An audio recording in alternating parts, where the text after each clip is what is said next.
Buenos días, mi nombre es Jorge Arias. Hoy voy a hablar de los sistemas tributarios en Venezuela.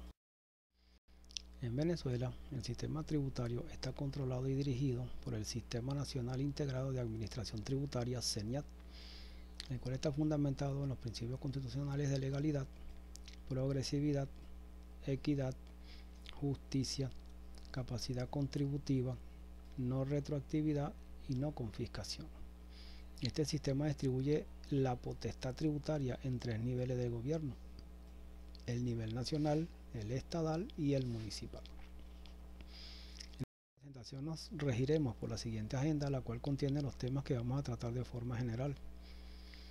Tenemos la actividad financiera del Estado, caracteres de la potestad tributaria, la ley orgánica de aduanas en lo que corresponde a bienes sometidos a potestad aduanera y el traslado de mercancías, las contribuciones, tasas e impuestos, el Código Orgánico Tributario en lo que corresponde a deberes formales de los contribuyentes y los plazos legales, el impuesto global y el impuesto sobre el gasto, la ley de impuestos sobre la renta en lo que corresponde a desgravámenes, las acreditaciones contra el impuesto y los enriquecimientos, y unos ejercicios prácticos del cálculo de impuestos sobre la renta para personas naturales y personas jurídicas.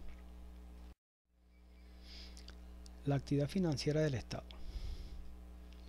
Hay 5 ciencias que coadyuvan para que se lleve a cabo la actividad financiera del Estado.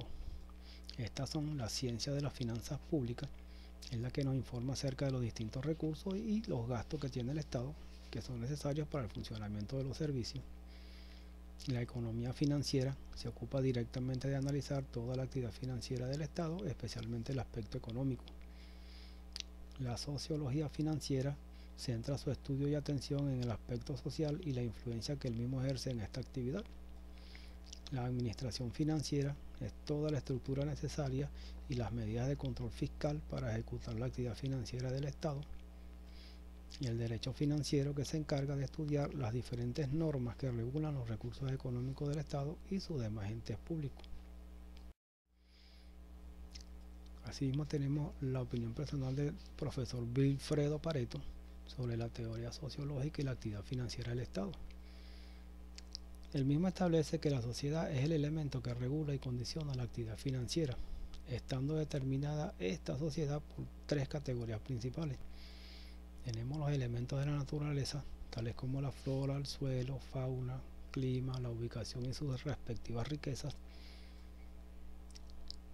la acción ejercida de una sociedad sobre otra a través del tiempo, y los elementos internos, tales como los sentimientos, inclinaciones, conocimientos y los intereses de esa sociedad.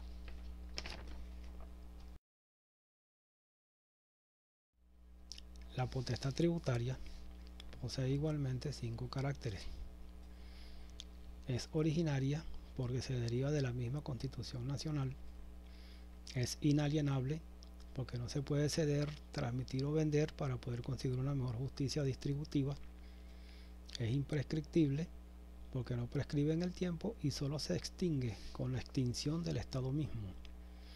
Es territorial porque se ejerce dentro del territorio, al igual que la soberanía política, y es un poder legal, ya que no se puede llevar a cabo por medios diferentes a los establecidos por la ley. Asimismo, los elementos cualitativos de los tributos son el hecho imponible, que es una obligación que impone el Estado para cancelar los diferentes tributos. Tenemos los sujetos, en este caso sujetos activos, que son los que crean los tributos y controlan su percepción, y los sujetos pasivos, los que pagan obligatoriamente el tributo. El objeto, que es la prestación que debe ser pagada por el sujeto pasivo al sujeto activo, en este caso las personas naturales jurídicas que le pagan al Estado. En la ley orgánica de aduanas vamos a mencionar 2 casos específicos: los bienes sometidos a potestad aduanera y el traslado de mercancías. Según el artículo número 7, los bienes sometidos a potestad aduanera son toda mercancía que vaya a ser introducida o extraída del país, los bienes que forman parte del equipaje de pasajeros y tripulantes, los vehículos o medios de transporte y las mercancías dentro de ellos, y las mercancías, medios de transporte y demás efectos cuando se movilicen dentro del territorio nacional. Según el artículo número 13, Los vehículos que practiquen operaciones de tráfico internacional, terrestre, marítimo y aéreo deben contar con un representante domiciliado en el país y quien será a su vez el enlace con el fisco nacional. Vamos a hablar ahora de las contribuciones, las tasas y los impuestos. Tenemos en este caso las características comunes y las diferencias que hay entre las contribuciones por mejoras y las tasas. Entre los caracteres comunes tenemos que su fuente de entrada está constituida por un servicio específico y su origen es una norma legal cuya tarifa es impuesta por el gobierno. En las principales diferencias tenemos que las contribuciones por mejora se paga y se espera una contraprestación para poder aprovechar una ventaja que se tiene dentro o cerca de una obra pública, y las tasas son contraprestaciones que se pagan por diferentes tipos de servicios. En el caso de las contribuciones para fiscales y los impuestos tenemos como características comunes que siempre está presente la coacción por parte del Estado para exigir el pago de los diferentes tributos y que no hay una proporcionalidad entre el monto de lo que paga la persona natural o jurídica y el beneficio que se recibe. Las principales diferencias tenemos las contribuciones para fiscales. El intercambio de prestaciones se realiza siempre en el plano individual y en los impuestos el intercambio de prestaciones se realiza en el plano nacional. El Código Orgánico Tributario mencionaremos lo referente a los deberes formales de los contribuyentes y terceros y en los plazos legales y reglamentarios.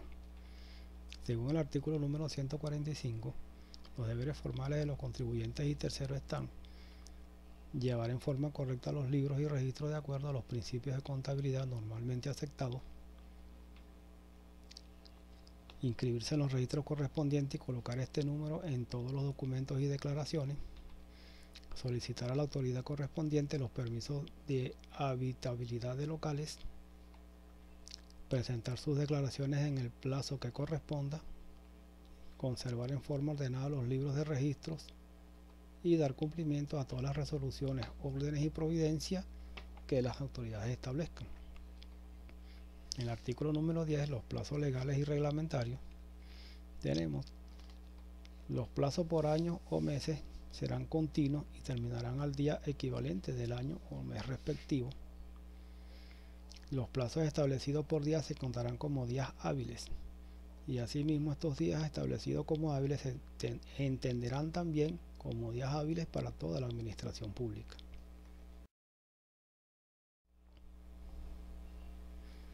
Entre el impuesto global y el impuesto sobre el gasto tenemos las principales ventajas: que todas las rentas se globalizan para efectos de los gravámenes, no hay discriminación entre las cédulas y las tarifas, facilita la introducción de una tarifa progresiva y se personaliza más el impuesto. En cuanto a las desventajas, tenemos esta globalización hace que se le haga un tratamiento impositivo de tal forma que las rentas de trabajo va a tener un tributo igual a las rentas de capital. No trata por igual a todas las rentas y el trabajador dependiente paga el mismo monto de impuestos que el que obtiene las rentas de capital.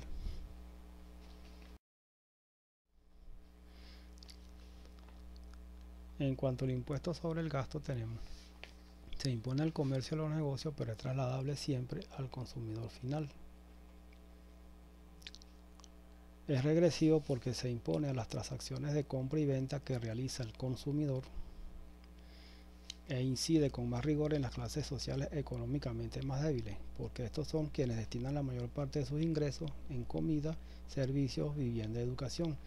Caso contrario, las clases económicas más pudientes invierten una mínima parte de sus ingresos en tributos y el resto lo destinan para ahorros e inversión. La ley de impuestos sobre la renta, en este caso los de gravámenes a las personas naturales residentes en el país, tenemos, según el artículo número 59, lo pagado a institutos docentes del país, lo pagado por concepto de primas de seguro de hospitalización, cirugía y maternidad, lo pagado por servicios médicos y odontológicos y lo pagado por cuotas de intereses en préstamos obtenidos para adquisición de la vivienda principal. ¿Cómo están grabadas las empresas oficiales? Aquí sí voy a leer literalmente porque es algo taxativo. Según el artículo número 13, todas estas empresas que sean propiedad de la nación, estados o municipios están sujetas a las normas e impuestos establecidos por la ley, cualquiera que sea su norma jurídica, aunque las leyes especiales referentes a todas estas empresas dispongan de lo contrario.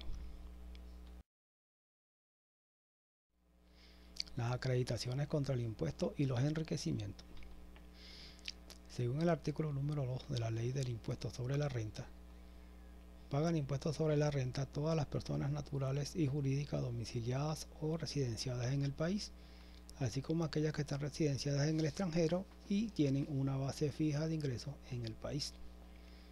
Según el artículo número 5, los enriquecimientos que se consideran rentas disponibles son los que provienen del uso de goce de bienes muebles o inmuebles, las regalías y dividendos, los del trabajo bajo relación de dependencia o de libre ejercicio profesional, la enajenación de bienes muebles y las ganancias fortuitas.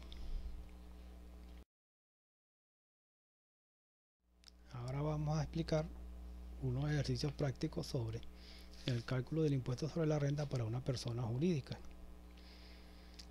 Para el cálculo del impuesto sobre la renta de la persona jurídica hay que tener en primer lugar el estado de resultados, que es un estado financiero también conocido como el estado de ganancias o pérdidas. En él se establece cuál es el producto de las ventas y después de hacer los respectivos deducciones tendríamos unas ventas netas. Seguidamente calcularíamos el costo de la mercancía vendida de la siguiente manera: la mercancía disponible para las ventas, le vamos a restar el inventario final y vamos a obtener el costo de la mercancía vendida. A este costo le restamos las ventas netas y obtenemos una utilidad bruta. A esa utilidad bruta le vamos a restar los gastos operativos y los diferentes gastos administrativos que tuvo la gestión y eso nos va a dar unas primeras ganancias. Estas ganancias hay que deducirle el impuesto sobre la renta estimado dependiendo de los ingresos que tuvieron. Esa tarifa se encuentra inserta en una tabla dentro de la ley de impuestos sobre la renta. Esto nos va a dar entonces la utilidad del ejercicio en realidad que tuvo esa empresa.